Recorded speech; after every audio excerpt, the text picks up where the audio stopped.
Assalamualaikum warahmatullahi wabarakatuh. Alhamdulillahirabbil alamin wassalatu wassalamu ala asyrofil anbiya'i wal mursalin wa ala alihi washabihi ajmain, amma ba'du. Mahasiswa STEBI Bama yang berbahagia, alhamdulillah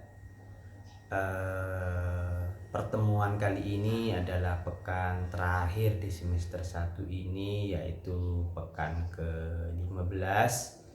Minggu depan kita akan melaksanakan UAS. Dari pertemuan pertama sampai pertemuan ke-14 kemarin sudah banyak hal yang dibahas tentang mata kuliah ilmu tauhid, mulai dasar-dasar ilmu tauhid, pentingnya mempelajari ilmu tauhid, meyakini tentang keimanan, mulai iman kepada Allah, malaikat-malaikatnya Allah, kitabnya Allah, nabi-nabi atau rasul-rasulnya Allah, percaya kepada hari kiamat. Di situ ada sambiat dan ada hal-hal qada dan qadar.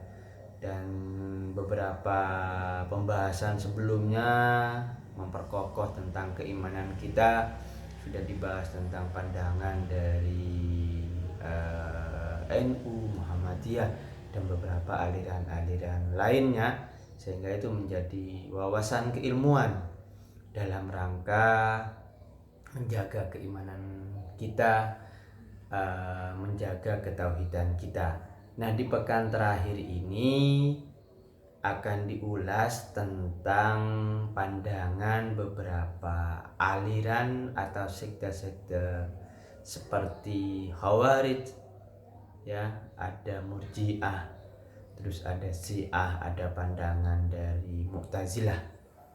Nah, kenapa ini perlu dibahas dalam ilmu tauhid yang biasanya secara detail juga dibahas dalam pembelajaran ilmu kalam?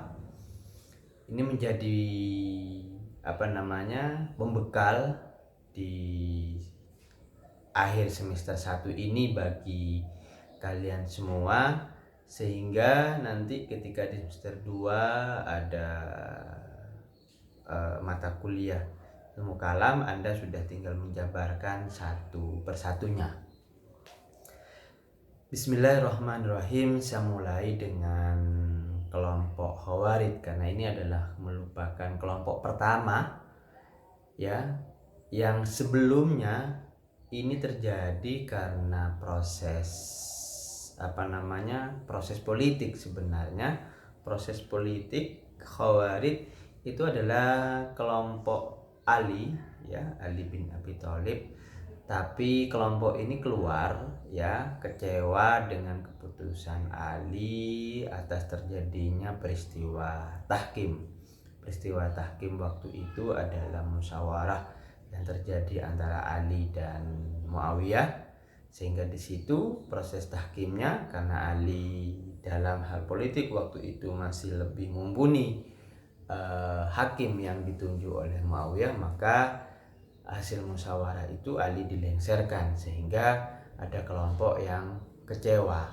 Itu berangkat awalnya muncul kelompok Khawarij yang secara keberadaannya dia sebenarnya lebih kepada keberadaan politik. Nah, di sini keberadaan kelompok-kelompok Khawarij sehingga berkembang dia dengan sekte-sekte lainnya. Nanti akan muncul kelompok Mu'tazilah, ada Murji'ah, ada Syiah, ada Syariah, ada Maturidiyah. Nah, terkait yang Murji'ah,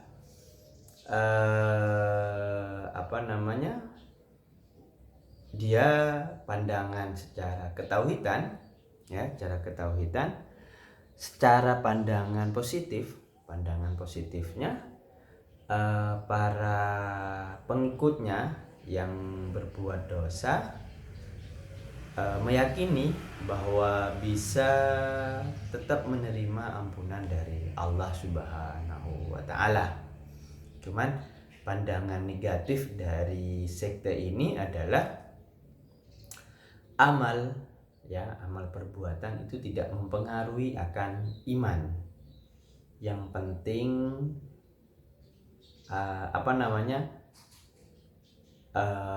hasil dari solehnya atau tidak, istiqomah maksiat atau tidaknya, itu tergantung kepada niat awal. Maksudnya apa? Sekali beriman, ya, akan tetap beriman selamanya walaupun pada prosesnya pernah berbuat dosa. Ini hal penting yang menjadi catatan pada aliran Murji'ah. Nah, juga ada aliran Syiah. Aliran Syiah sebagai pengikut atau pencinta dari Ali bin Abi Thalib itu kan ada yang Khawarij, ada yang keluar. Itu sebenarnya secara dasar pandangan ketauhidan, saya tidak akan membahas pandangan politiknya mereka karena ini bercampur baur keberadaannya antara pandangan politik mereka sama pandangan keagamaan. Sebenarnya saya lebih fokus kepada pandangan ketauhidan, pada dasarnya sama dengan ahli sunnah wal jamaah, misalkan bahwa Allah itu satu, bahwa Allah itu esa. Cuman yang membedakan di sini adalah konsep imamah. Ya, konsep imamah merupakan worldview-nya mereka, merupakan konsep pandangan hidup mereka. Apa maksudnya konsep imamah?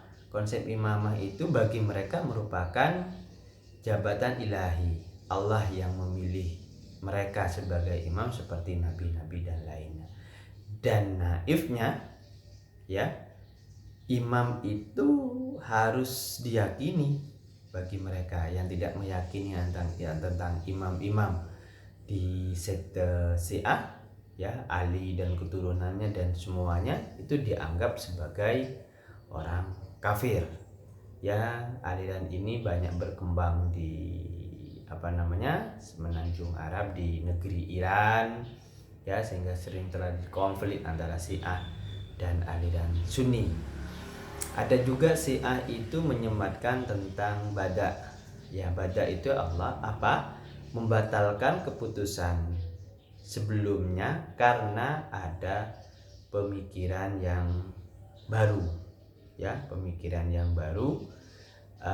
Maksudnya apa? Misal Allah itu menciptakan makhluknya dan mereka kemudian menambahkan, dan Allah itu tidak tahu bahwa makhluk itu akan menjadi hal baik atau buruk, sehingga pembaharuan yang dimaksud nanti kalau dia jadi baik, ya nanti dia akan menjadi baik dengan sendirinya. Itu pandangan-pandangan Syiah tentang ketauhidan. Memang konsep-konsep bada sama konsep imamah, ya, keimaman kepada salah satu ulamanya mereka itu menjadi hal yang harus, ya. Kalau di kita di Ahlussunnah wal Jamaah, imam itu sebagai petunjuk, sebagai tempat untuk menimba ilmu. Jika apa yang disampaikan itu hal yang baik, maka perlu kita diskusikan, bukan doktrin harus mengikuti dan mempercayai secara absolut, ya, secara real, secara konkret. Saya harus mengikuti imam ini. Nah, kalau di Syiah dia harus sesuai dengan apa yang disampaikan oleh imamnya. Baik, selanjutnya aliran terakhir yang ingin saya jelaskan adalah aliran Mu'tazilah. Ya, Mu'tazilah itu yang tadi juga yang saya sampaikan di awal, berkembangnya tentang keberadaannya Khawarij. Secara umum mereka mempunyai 5 ajaran yang dikenal dengan usulul khamsah. Mu'tazilah ini terkenal dengan sekte atau aliran yang rasional, yang rasionalitas. Ya, apa saja 5 hal itu? Yang pertama yang jelas tentang ketauhidan, yang kedua tentang al-adl, yang ketiga tentang al-wa'du, yang kelima tentang al-manzilah, dan yang terakhir tentang amar ma'ruf nahi mungkar. Dari kelima ajaran itu, satu yang akan saya jelaskan secara global. Nanti insya Allah peraliran ini akan dibahas secara detail, siapa tokoh-tokohnya, ya, pengertian per atau pandangan dari beberapa ahli, misalkan Mu'tazilah itu arti secara bahasa apa, epistemologi apa, secara terminologinya apa, Hawari juga begitu, Syiah itu apa, Murji'ah itu apa. Itu nanti akan dibahas di semester 2 ya secara rinci. Di sini secara ketauhidan yang perlu saya jelaskan adalah kaitannya dengan pandangan mereka ya, bahwa sifat Allah itu merupakan zat dari Allah itu sendiri, zat dari Tuhan. Itu pandangan karena mereka memahami secara rasionalitas. Maksudnya apa? Kalau Allah itu mengetahui dengan ilmu, ya, mengetahui dengan ilmu, maka ilmu itu adalah Tuhan. Saya ulangi lagi, pandangan mereka aliran Mu'tazilah, kalau Allah, ya, mereka sangat meyakini bahwa Tuhan itu mengetahui dengan ilmu, dengan sifat ilmunya. Ini kan sifat adalah zat yang mereka yakini adalah zatnya Allah, bukan sifatnya, tapi merupakan zat. Mulai dari sifat wujud misalkan sampai sifat kalam, mutakalliman. Nah, satu contoh, Allah mengetahui dengan sifat ilmunya, maka sifat ilmu itu merupakan zatnya. Itu kalau aliran Mu'tazilah. Misalkan Allah Maha berkuasa, maka kuasanya itu bukan sifat, itu merupakan zatnya Allah. Itu menurut aliran Mu'tazilah secara pandangan ketauhidan. Nah, terakhir penutup dari saya sekedar memberi kesimpulan, Khawarij itu mempunyai pandangan secara tradisionalis, kalau Mu'tazilah secara rasionalitas. Nah, ini kaitannya juga Khawarij itu karena tradisionalis, dia lebih kepada Jabariyah. Ya, kalau Mu'tazilah lebih kepada Qadariyah. Pada pekan ke-12 atau 13 kalau nggak salah, saya secara detail membahas apa itu Jabariyah, Qadariyah.